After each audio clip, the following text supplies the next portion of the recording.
અમારી પાસે કોઈ પણ માથાનો દુખાવાનો દર્દી આવે તો સૌથી પહેલાં અમે જોવાનો પ્રયાસ કરતા હોઈએ છીએ કે એને પ્રાઇમરી હેડેક લાગે છે કે સેકન્ડરી હેડેક લાગે છે. મને આંચકો આવ્યો ને ત્યારે હું બોટાદનો છું.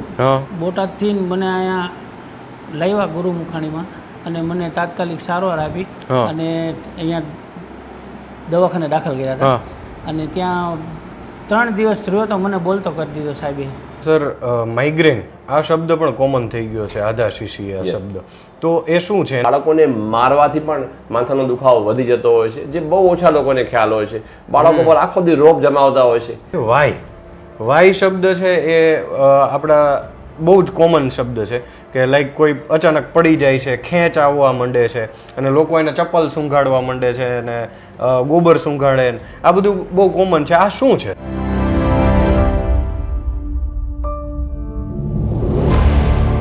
નમસ્કાર મિત્રો, હું છું જયરાજસિંહ વાળા અને વાત ગુજરાતી પર આજે એક એવા વિષયની વાત કરવી છે, માથાનો દુખાવો, ચક્કર આવવા, વાય આવવા. શું તમે પણ માથાનો દુખાવાથી કંટાળી ગયા છો, રોજ દવા ખાઈને થાકી ગયા છો? તો આજે એક એવા વ્યક્તિની મુલાકાત લેવી છે કે જેની પાસે આ સમસ્યા લઈને લોકો ગુજરાતભરમાંથી આવે છે, પણ આવે છે અને જાય છે હસતા હસતા, પોતાના દુઃખ મૂકીને જાય છે. તો આજે વાત કરી રહ્યા છીએ ડૉક્ટર જયંતિ ગુરમુખાનીની. આવો એમની સાથે વાત કરીએ વાત ગુજરાતી પર.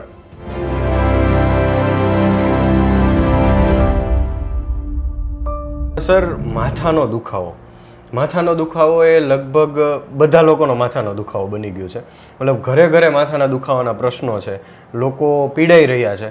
સાચું માર્ગદર્શન નથી કે કઈ રીતે લેવું. કંઈ પણ માથાનો દુખાવો થોડો પણ થાય ને એટલે તરત મેડિકલ સ્ટોર ઉપરથી જે તે 5-10 રૂપિયાવાળી ગોળી મળે છે એ લઈને ખાઈ લેવાની, પછી ફરી દુખે ત્યારે ફરીથી એ જ લેવાનું. આ બહુ રૂટીન થઈ ગયું છે, લોકો માટે નોર્મલ થઈ ગયું છે. આ કેટલું ગંભીર છે? આમાં માથાના દુખાવો એકચ્યુઅલી કોઈ પણ ન્યુરોલોજિસ્ટને જોઈએ ને તો લગભગ હર બીજો કે ત્રીજો દર્દી માથાના દુખાવાનો હોય છે. એટલે માથાનો દુખાવો સમાજમાં બહુ જ કોમન છે, પણ લોકોને ખબર નહીં કેમ માથાના દુખાવાને અળગાવવાની બહુ જ આદત પડી ગઈ છે. માથાનો દુખાવાને નોર્મલ જ સમજતા હોય છે. હું જાણું છું ઝાઝા ભાગને કદાચ નોર્મલ હોય, પણ એમાંના અમુક 10-15% લોકો એવા હોય જેમાં ઘણો પ્રોબ્લેમ હોઈ શકે. લોકો શું કરતા હોય છે, એક સીટી સ્કેન કરાવી નાખે, એક આંખના ડૉક્ટરને બતાવી નાખે અને જે બંને નોર્મલ હોય ને પછી બસ ડાયરેક્ટ કોમ્બીફ્લેમ, સ્ટોપેક, આ તે બજારમાંથી જે મળતી દવાઓ મહિનામાં 2, 5, 10, 20 મન ફાવે એમ લેતા હોય છે. એમનું સાચું જે ડાયગ્નોસિસ થવું જોઈએ, નિદાન થવું જોઈએ, એ નિદાન નથી થતું હોતું અને પછી એ દિવસે દિવસે ગોળી વધતી જતી હોય છે. એટલે મને એમ થતું હોય છે કે જો ન્યુરોલોજિસ્ટ આપણા સિટીમાં અવેલેબલ હોય અથવા તો નજીકમાં ક્યાં અવેલેબલ હોય એને આપણે 1-2 કન્સલ્ટેશન કરીએ અને આપણને નિદાન સાચું મળતું હોય ને એક દિશા મળતી હોય તો કેમ ના લેવી જોઈએ? આટલી બધી દુખાવાની ગોળી વગર કોઈ સમજે લેવી એ ખૂબ જ દુઃખદ વાત છે. અને સર, આવા કેસની અંદર જ્યારે દર્દીને ખબર નથી હોતી અને કન્ટિન્યુઅસલી એ લેવા માંડે છે, કન્ઝ્યુમ કરે છે એવી ટેબ્લેટ્સ, પછી આનું ભવિષ્યમાં શું ગંભીર પરિણામ આવે? એટલે માથાના દુખાવાની ગોળીઓ એક લિમિટથી વધારે લઈએ તો એમાં એસિડિટી થાય, કિડની ઉપર અસર પડે, એ તો ઠીક, પણ મહિનામાં 10 થી 15 અગર જો કોઈ વ્યક્તિ માથાના દુખાવાની ગોળી લે અને આ પ્રક્રિયા જો 3 મહિના સુધી ચાલે ને તો એ દર્દીને એ દુખાવાની ગોળીની આદત પડી જતી હોય છે. શરાબ કેમ લોકો રોજ લે તો એને આદત પડી જતી હોય છે, એમ દુખાવાની ગોળીઓ જો મહિનામાં 10-15 થી વધારે લેવાય તો એની પણ આદત પડી જતી હોય છે અને પછી દર્દી છોડી નથી શકતું હોતું અને દિવસે દિવસે 10-15 માંથી 20, 25, 30 ગોળીઓ થઈ જતી હોય છે. અમારી ભાષામાં આ એક બીમારી છે જેને અમે મેડિકેશન ઓવરયુઝ હેડેક કહેતા હોઈએ છીએ અને આની પણ સારવાર હોય છે. ઓકે સર, બીજી વસ્તુ માથાના દુખાવાની વાત થઈ. હવે બીજો સામાન્ય પ્રશ્ન છે ચક્કર આવવા. મતલબ એવું સમજતા હોય છે કે વીકનેસ છે, થોડુંક આવું થયું, ઓછું જમાણું છે, ટ્રાવેલિંગ છે એટલે ચક્કર આવે છે. એને પણ લોકો બહુ સામાન્ય માનતા હોય છે, પણ એ કઈ પ્રકારનું એ લક્ષણ છે અને એનું શું સ્વરૂપ આવી શકે? અમારી પાસે કોઈ પણ દર્દી આવે અને એમ કે મને ચક્કર આવે છે તો અમે સૌથી પહેલાં એને પૂછતા હોઈએ છીએ કે ચક્કર એટલે શું? કારણ કે ઘણી બધી વસ્તુઓ માટે લોકો ચક્કર શબ્દ લૂઝલી વાપરતા હોય છે. માની લો એક માણસને આમ આખું રૂમ ગોળ ગોળ ફરે તો એના માટે ચક્કર વાપરતો હોય છે. એક માણસ એવો પણ હોય જેની આંખ આગળ અંધારા માત્ર આવે તો પણ એના માટે ચક્કર શબ્દ વાપરતો હોય છે. અને એક માણસ એવો હોય જેને ગોળ ગોળય ન ફરે, અંધારાય ન આવે, પણ ચાલવામાં સેજ આમ પગ લડખડાતો હોય છે, એના માટે પણ ચક્કર શબ્દ વાપરતો હોય છે.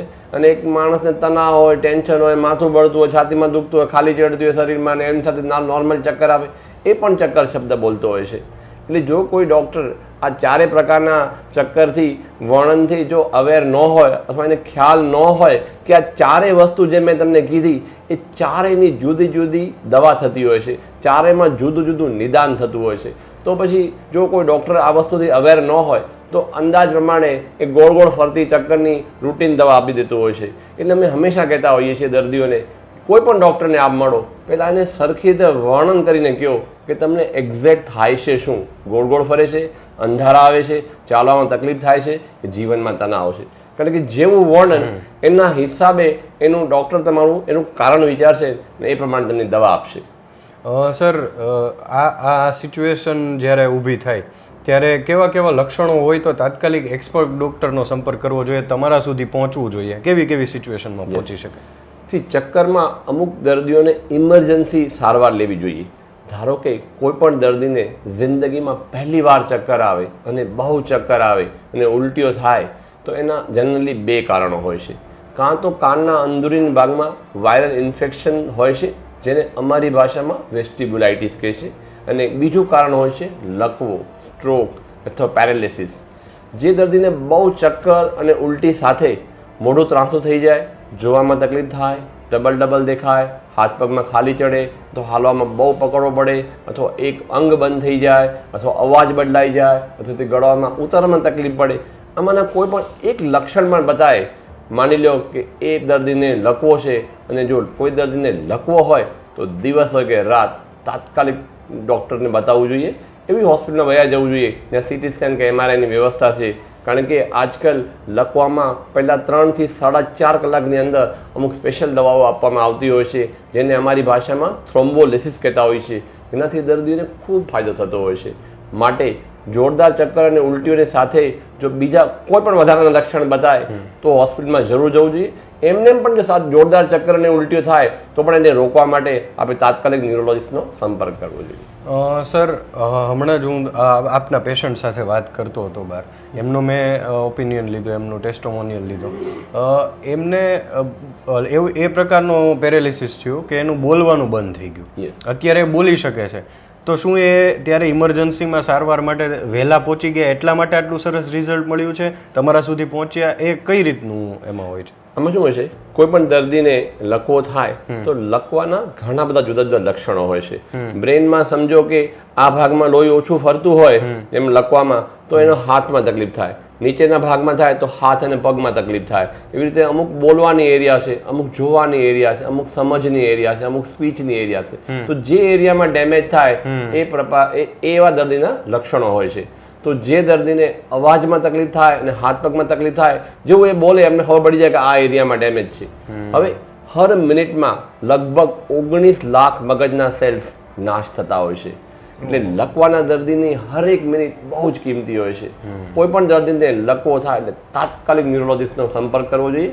કારણ કે પહેલી 3 થી 4.5 કલાકની અંદર થ્રોમ્બોલિસિસ નામની દવા આપવામાં આવતી હોય છે. આ થ્રોમ્બોલિસિસ નામની દવા જે મગજમાં લોહી લઈ જતી નળી જે બ્લોક થઈ ગયો છે એને ખોલી નાખતી હોય છે. એટલે લોહી પાછું મગજને મળવાનું ચાલુ થઈ જતું હોય છે. એનાથી દર્દીને ખૂબ રાહત થતી હોય છે. પણ જાણે કે રાત્રે જો 9-10 વાગે દર્દીને જો લકવો થાય તો એને એમ થતું હોય છે અત્યારે કોણ મળશે, હાલો ને કાલે સવારે જશું. પણ આ લકવો એ એક હાર્ટ એટેકની જેમ જ ઇમરજન્સી છે. લોકોને હાર્ટ એટેક ઇમરજન્સી તરીકે ગમે ત્યારે હોસ્પિટલમાં જતા હોય છે, પણ લકવાને અમે બ્રેન અટેક કહેતા હોઈએ છીએ. છતાં સમાજમાં બ્રેન અટેક અથવા પેરાલિસિસ વિશે એટલી બધી ઇમરજન્સીની પેલી જે નોલેજ હોવી જોઈએ એ ઓછી છે. માટે બીજા દિવસે બતાવવા આવતા હોય છે. આનાથી શું થાય, જે કિંમતી સમય હોય શરૂઆતનો એ બરબાદ થઈ જતો હોય છે. અને રૂટીન દવા આપતા હોય છે.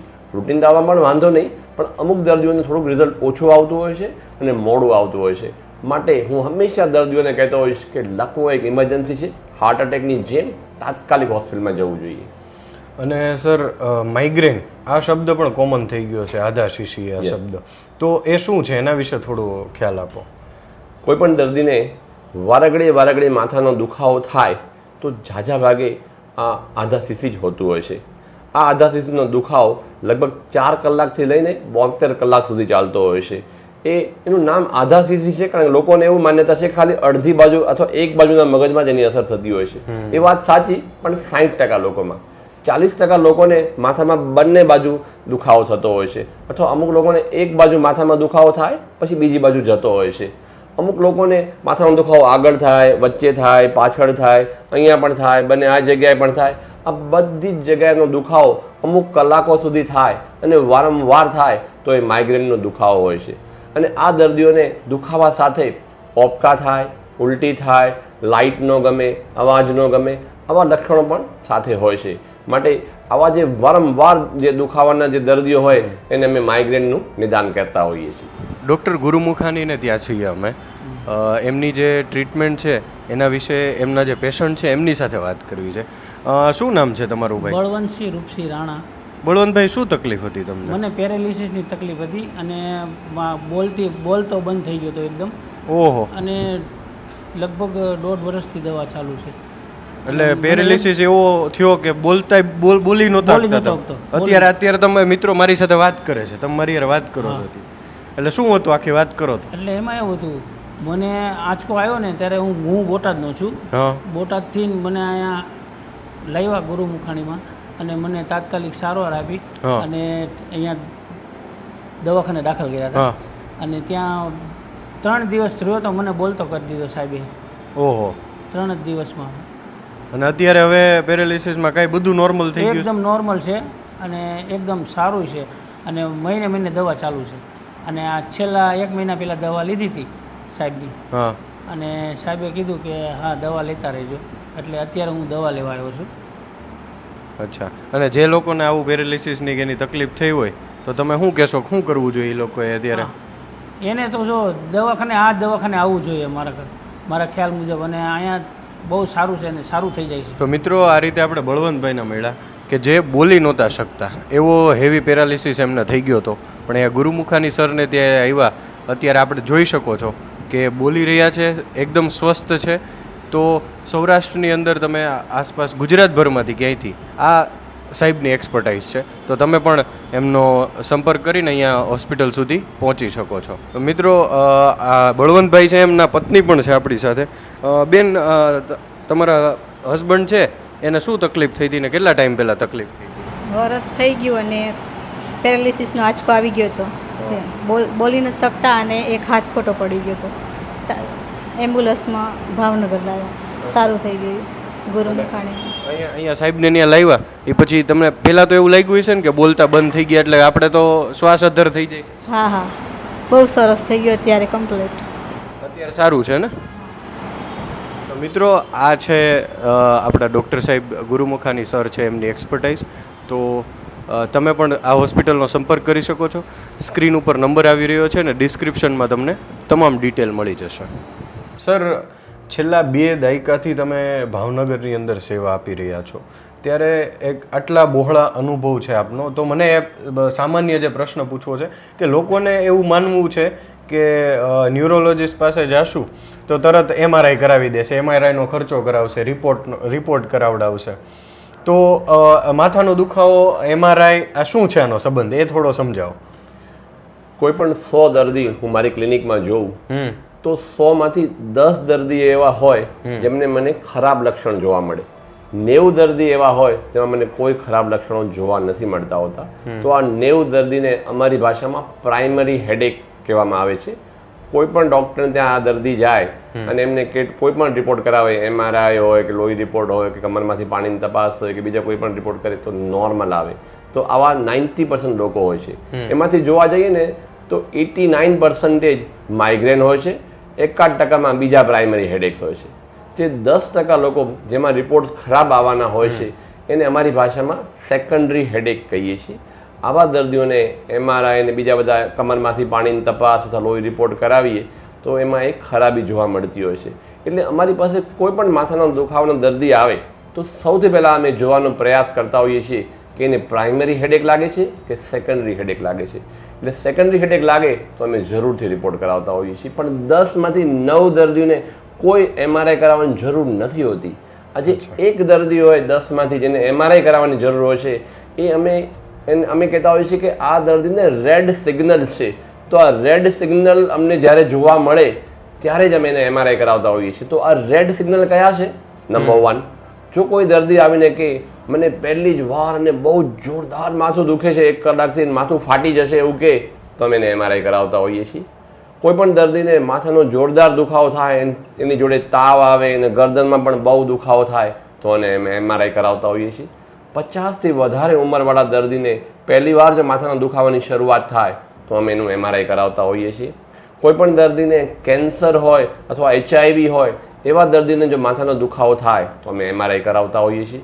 કોઈ પણ પ્રેગ્નન્ટ લેડી હોય અથવા તો પ્રેગ્નન્સી પતી ગયા પછી પોસ્ટપાર્ટમ પીરિયડ કહીએ, પ્રેગ્નન્સી પછીના પીરિયડમાં જો બહુ માથાનો દુખાવો થાય તો અમે MRI કરાવતા હોઈએ છીએ. કોઈ પણ દર્દીને સૂતા અને બેઠતા માથાનો દુખાવો થાય અથવા ઉધરસ આવે ત્યારે માથાનો દુખાવો થાય અથવા વજન ઉપાડે ત્યારે માથાનો દુખાવો થાય તો અમે એનું MRI કરાવતા હોઈએ છીએ. કોઈ પણ દર્દીનો માથાનો દુખાવો પહેલાં કરતાં વધતો જતો હોય, માની લો પહેલાં મહિનામાં 2 કે 3 વાર થતો હોય, હવે મહિનામાં 8 વાર 10 વાર 15 વાર થાય છે અને પહેલાં દુખાવાને ગોળીથી મટી જતું હતું, હવે મટતો જ નથી, આખો દિવસ ચાલે છે, દર્દી હેરાન પરેશાન થઈ ગયો હોય તો અમે MRI કરાવતા હોઈએ છીએ. અમારી ભાષામાં આને change the character of the headache કહેતા હોઈએ છીએ. એટલે આમાંનો કોઈ પણ એક લક્ષણ દેખાય તો અમે દર્દીને MRI કરાવતા હોઈએ છીએ. અન્યથા કોઈ દર્દીને એક પણ રેડ સિગ્નલ ન આવે તો અમે MRI કરાવતા નથી હોતા. માટે ગભરાવું નહીં, ન્યુરોલોજીસ્ટથી જરૂરથી બતાવજો. 10માંથી 1 દર્દીને જ MRI કરાવશે. સર, MRI કરાવવાની જરૂર પડી, MRI કરાવી લીધો તો લોકો એવું માને છે કે MRI કરાવીશું તો માઇગ્રેન જે શબ્દ છે આધાશીશી એની અંદર ડિટેક્ટ થઈ જતું હોય છે, તો શું એ છે? નહીં, સી માઇગ્રેનમાં માઇગ્રેન એટલે પ્રાઇમરી હેડેક. મેં તમને કીધું ને 90% પ્રાઇમરી હેડેક હોય, 10% સેકન્ડરી હેડેક હોય. એટલે માઇગ્રેનના દર્દીમાં MRI શું આવે? નોર્મલ આવે. એટલે કોઈ દર્દી મને એમ કે મને મહિનામાં 2 વાર 3 વાર 4 વાર માથું દુખે અને વચ્ચેના પીરિયડમાં મને જરાય નથી દુખતું તો દેટ મીન્સ એને માઇગ્રેન છે. વારંવાર થતો દુખાવો જે જીવન શૈલીમાં ચેન્જના લીધે થતું હોય છે, કે ઉજાગરાથી, ભૂખ્યા રહેવાથી અથવા તો ઉપવાસ કરવાથી અથવા તડકામાં જવાથી, ઘરમાં તણાવથી, અમુક સ્મેલથી, આ બધા કારણોસર જે માથું દુખતું હોય તો એ દર્દીને માઇગ્રેન જ છે. એટલે માઇગ્રેનના દર્દીમાં MRI કરાવવાની કોઈ જરૂર નથી પડતી હોતી. હા, 0.5% કે 1% દર્દી એવા હોય જેમાં માઇગ્રેનની સારવાર છતાં રિઝલ્ટ જરાય નથી આવતું હોતું અથવા તો દુખાવો વધતો જતો હોય છે તો અમે એવા દર્દીઓમાં MRI કરાવતા હોઈએ છીએ. અન્યથા માઇગ્રેન દર્દના દર્દીઓમાં MRI સાવ નોર્મલ હોય છે. સર, જે લોકોને આ તકલીફ છે માથાના દુખાવાની છે કે ચક્કર આવવા કે આ લોકો મતલબ જે ઓવરઓલ હેલ્ધી ફિઝિક્સ છે, એનું બોડી તંદુરસ્ત છે, તો એને તમે એવા કયા પ્રિકોશન કહી શકો ધ્યાન રાખે કે ધ્યાનમાં રાખવા જેવી બાબતો શું હોઈ શકે કે જે આનાથી બચી શકાય આપણે? ઓકે, માઇગ્રેન તમારા જિંદગીમાં ન જોતું હોય તો અમુક રૂલ્સ તમારે ફોલો કરવા જોઈએ. નંબર 1, 7 થી 8 કલાક સૂવું જોઈએ. બધા માણસોને 20, 30, 40, 50ની ઉંમરવાળા હોય અને જો નાની ઉંમર હોય 10 વર્ષ 15 વર્ષ તો એ લોકોને 1-8 કલાક વધારે સૂવું જોઈએ. એટલે 7 થી 8 કલાક સૂવાની હું સલાહ આપતો હોઉં છું. નંબર 2, 3 ટાઈમ નિયમિત જમવું જોઈએ. બ્રેકફાસ્ટ, લંચ અને ડિનર, આ 3 વસ્તુ બહુ જરૂરી છે. ઘણા બધા લોકો બ્રેકફાસ્ટ સ્કીપ કરતા હોય છે, અમુક બિઝનેસમેન હોય તો લંચ સ્કીપ કરતા હોય છે, કહેતા હોય છે અમારી પાસે ટાઈમ નથી. અરે એ જીવન શું જેમાં તમને ખાવાનો સમય નથી એમ. એટલે ખાવાનું ટાઈમ એ સુવાનું ટાઈમ, આ 2 વસ્તુ. ત્રીજું, બને ત્યાં સુધી તડકામાં ન જવું જોઈએ. પણ માની લો કોઈ એવા સંજોગો થયા અને આપણે જવું જ પડે એવું હોય તો કેપ અને સનગ્લાસનો ઉપયોગ જરૂર કરવો જોઈએ. રોજ કમસે કમ 2 થી 3 લીટર પાણી પીવું જોઈએ. રોજ કમસે કમ 20 મિનિટ એક્સરસાઇઝ કરવી જોઈએ. શક્ય હોય તો મેડિટેશન કરવું જોઈએ. યંગ ફિમેલ્સમાં હું ઘણી વખત જોતો હોઉં છું કે બાળકોને બહુ મારતા હોય છે, બહુ વધારે એક્સપેક્ટેશન કરતા હોય છે અને તણાવ પેદા કરતા હોય છે. તો બાળકોને મારવાથી પણ માથાનો દુખાવો વધી જતો હોય છે, જે બહુ ઓછા લોકોને ખ્યાલ હોય છે. બાળકો પર આખો દી રોપ જમાવતા હોય છે. એવું નથી કે બહેનોની કોઈ ઇન્ટેન્શન ખરાબ હોય, એ લોકો તો બાળકનું ભલું જ ઈચ્છતા હોય છે, પણ એમને ખ્યાલ નથી કે જે આ બાળક છે ને એ ભગવાનની પ્રસાદી છે. આપણે પ્રસાદીનો કોઈ દી ઘા ન કરીએ, કોઈ દી અવગણના ન કરીએ, પણ આ બાળક જે આપણા ઘરમાં આવ્યું છે, જે ઉપરવાળાની એક જો કોઈ ગિફ્ટ છે, એને આપણે સંભાળવાનું હોય, એને બીજી રીતે ટેકલ કરવાનું હોય, નહીં કે મારવાથી માથાનો દુખાવો બહુ વધી જતો હોય છે. એટલે હું બધા દર્દીઓને કહીશ, જીવનશૈલીમાં જો એક સુધાર હશે, નોર્મલ ખાવાનું, સૂવાનું, તડકાથી દૂર રહેવાનું, તો આપના જીવનમાં માઇગ્રેનની શક્યતા બહુ ઘટી જશે. સર, બાળકોની વાત કરી, આ સમસ્યાનો સામનો કેટલા બાળકોય કરતા હશે, એને આ તકલીફ હશે, કદાચ એ એના પેરેન્ટ્સને એક્સપ્લેન નહીં કરી શકતા હોય, કહી નહીં શકતા હોય.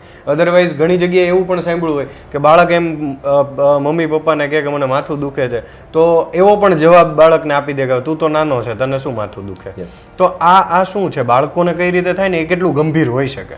ઓવરઓલ આપણે કોઈ પણ 10 વ્યક્તિને જો મળશો ને તો એમાંથી 3 કે 4 ને માઇગ્રેન છે, કોઈ પણ 10. અને ઓવરઓલ કોઈ પણ 10 બહેનોને મળશો ને તો લગભગ 5 કે 6 ને માઇગ્રેન છે. એટલે માઇગ્રેન બહુ કોમન છે. લોકો એવું માનતા હોય છે કે 20, 30, 40ની ઉંમરની બીમારી છે, પણ એવું નથી. બાળકોમાં પણ બહુ જ કોમન છે. આપ કોઈ પણ સ્કૂલ જતા કોઈ પણ રેન્ડમ 10 બાળકોને પકડશો ને તો એક બાળક તમને એમ કહે છે કે મને વારકડી માથું દુખે છે. એટલે માથાનો દુખાવો બાળકોમાં પણ વેરી કોમન છે. એ પછી 4 વર્ષનો ટેણીઓ હોય કે 8 વર્ષનો હોય કે 10 વર્ષનો હોય કે 12 વર્ષનો હોય. અમુક વખતે બાળકોમાં માથાનો દુખાવાનો બીજો સ્વરૂપ પણ હોય, વારકડી પેટમાં દુખાવો થતો હોય છે, અને અમારી ભાષામાં એબડોમિનલ માઇગ્રેન કહેતા હોઈએ છીએ, જે લોકો સમજી નથી શકતા હોતા. પેટના ડોક્ટરને બતાવે, સોનોગ્રાફી કરાવે, એન્ડોસ્કોપી કરાવે, બધું નોર્મલ આવે. અમારી પાસે જ્યારે માઇગ્રેનના દર્દી આવે ત્યારે અમે પૂછતા હોઈએ બાળકને શું થયું છે, એ કે એને તો પેટની દવા હાલે છે, ઠીક જ નથી થતી. અને અમે સમજી જઈએ ભાઈ તમને માઇગ્રેન છે, તમારો દીકરો છે, એટલે એને માઇગ્રેન હોવાની જ સંભાવનાઓ છે. બધા રિપોર્ટ જો નોર્મલ હોય, કારણ કે 80 થી 90% માઇગ્રેન એ કૌટુંબિક હોય છે એમ. એટલે કૌટુંબિક હોવાના કારણે એ બાળકને જે પેટનો દુખાવો જે છે એ માઇગ્રેનના હેડેક હોય છે. અમુક વખતે બાળકોને ચક્કર પણ આવતા હોય છે, નોર્મલ ટાઈપના ચક્કર આવતા હોય, વારઘડી ચક્કર આવતા હોય છે. દુનિયાભરના ડૉક્ટરને બતાવીને રિપોર્ટ્સ કરાવતા હોય, નોર્મલ હોય. અમે એ લોકોને કહેતા હોઈએ છીએ બાળકને સરખી રીતે 7-8 કલાક રાત્રે સુવડાવો, સવારે રોજ બ્રેકફાસ્ટ કરાવો, તડકામાં ન રમવા મોકલો, એટલે ઓટોમેટિક 80% દર્દીઓને તો એમને રાહત થઈ જતી હોય છે. અમુક જો 10-20% દર્દીઓને માઇગ્રેનની પછી અમુક ટેબ્લેટ્સનો 3 થી 6 મહિનાનો કોર્સ કરવો પડતો હોય છે.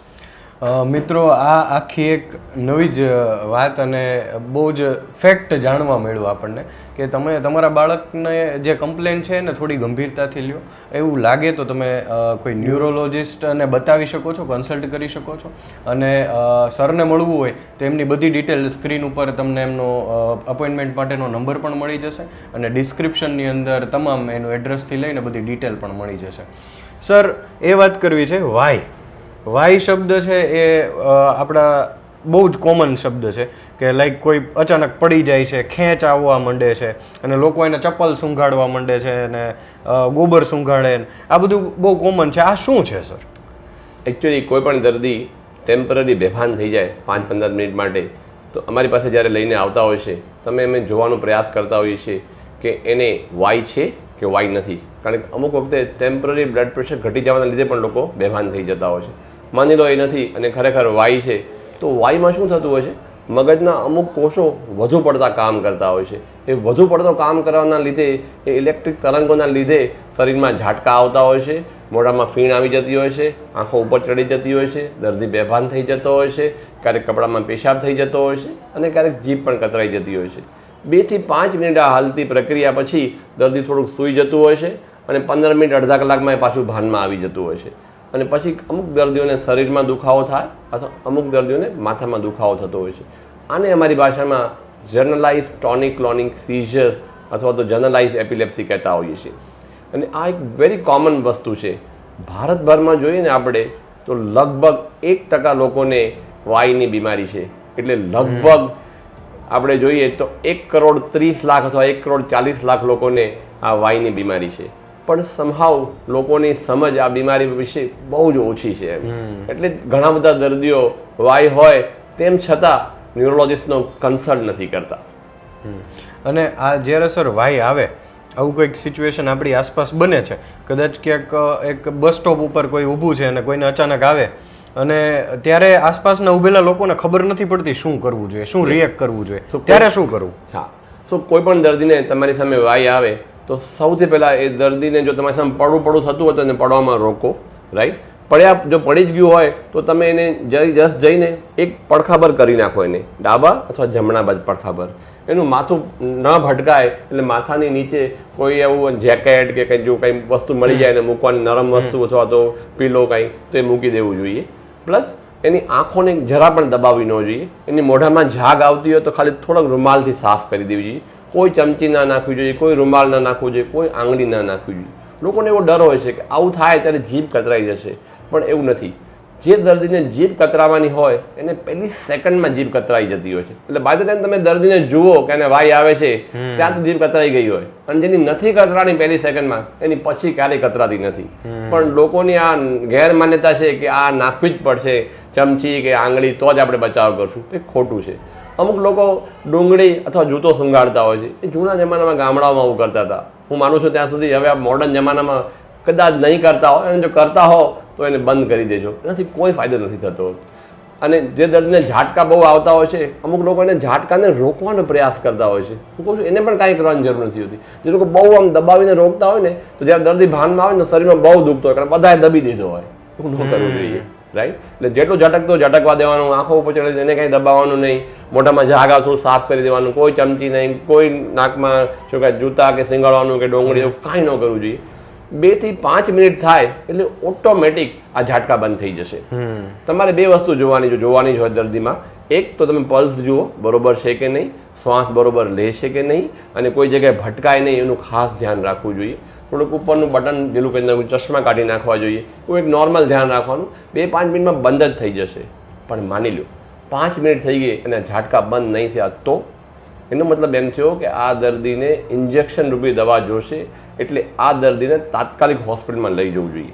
99% લોકોને 2 થી 5 મિનિટની અંદર આ ઝાટકા બંધ થઈ જતા હોય છે. રાઈટ? એટલે જે દર્દીને ઝાટકા બંધ ન થાય એ લોકોને હોસ્પિટલમાં લઈ જવું જોઈએ. 2 થી વધારે એક સમયમાં ઝાટકા આવે, પૂરું થયું એક આઈનો એપિસોડ, 2 મિનિટ બીજો આવ્યો, તો એ લોકોને હોસ્પિટલમાં લઈ જવું જોઈએ. બહુ વાગી ગયું હોય ભૂલમાં તો એ લોકોને હોસ્પિટલમાં લઈ જવું જોઈએ. બાકી ઝાઝા ભાગના લોકોને ત્યાં તમે જોશો ને તો વાઈ થોડીક વારમાં બંધ થઈ જશે, અને ત્યારે બંધ થઈ ગયા પછી પણ એના મોઢામાં કાંઈ નહીં નાખવાનું, રાહ જોવાની 15 મિનિટ અડધો કલાક. જ્યારે ભાનમાં આવી જાય પછી એને પૂછવાનું, ભાઈ તે વાઈન દવા બંધ કરી દીધી? ઝાઝા ભાગના લોકો હા પાડશે, કારણ કે લોકોને અખતરો કરવાનો બહુ શોખ હોય. વાઈન દવામાં આમ થોડો કંટાળો આવે, એમ આજ નથી લેવી, બહુ થઈ ગયું આમ તેમ, તો પછી એને એ દવાનો ડોઝ આપી દો, અને પછી તમારા ન્યુરોલોજિસ્ટને કન્સલ્ટ કરો કે આવું બનાવ બન્યું છે, લાવીએ ન લાવીએ કેમ છે. અને જો ઝાઝા ભાગે ખાલી દવા ચૂકી ગયા હશો અને દવા આપી દેશો એટલે આપનું કામ થઈ જશે. પણ સપોઝ એ ચૂકી ન ગયો હોય, નિયમિતતા સાથે દવા લીધી હોય, તો એને બીજી ભૂલો કરી હોય. કારણ કે વાઈ સિર્ફ દવા ચૂકવાથી નથી આવતી, ઉજાગરાથી આવે, એક લિમિટથી વધારે તણાવથી આવે, ઉપવાસથી પણ આવતી હોય છે, અથવા ક્યારેક ફેમિલી ડૉક્ટરે અમુક દવાઓ એવી આપેલી હોય જેનાથી વાઈ આવવાની થોડી સંભાવના વધી ગઈ હોય, તો પણ એનાથી વાઈ આવવાની શક્યતાઓ રહેતી હોય. એટલે જો ચૂક્યો ન હોય ને તો એક વખત ન્યુરોલોજિસ્ટને જરૂર તાત્કાલિક બતાવી દેવાનું, ભલે દર્દી સારો થઈ જાય પછી. સર, આ જે વાઈ શબ્દથી બીવે છે લોકો અને દવા લેવાની બંધ કરી દે છે, તો આની યોગ્ય સારવાર થઈ શકે છે? અને સારવાર યોગ્ય સમય સુધી થયા પછી શું દવા પણ બંધ કરી શકાય?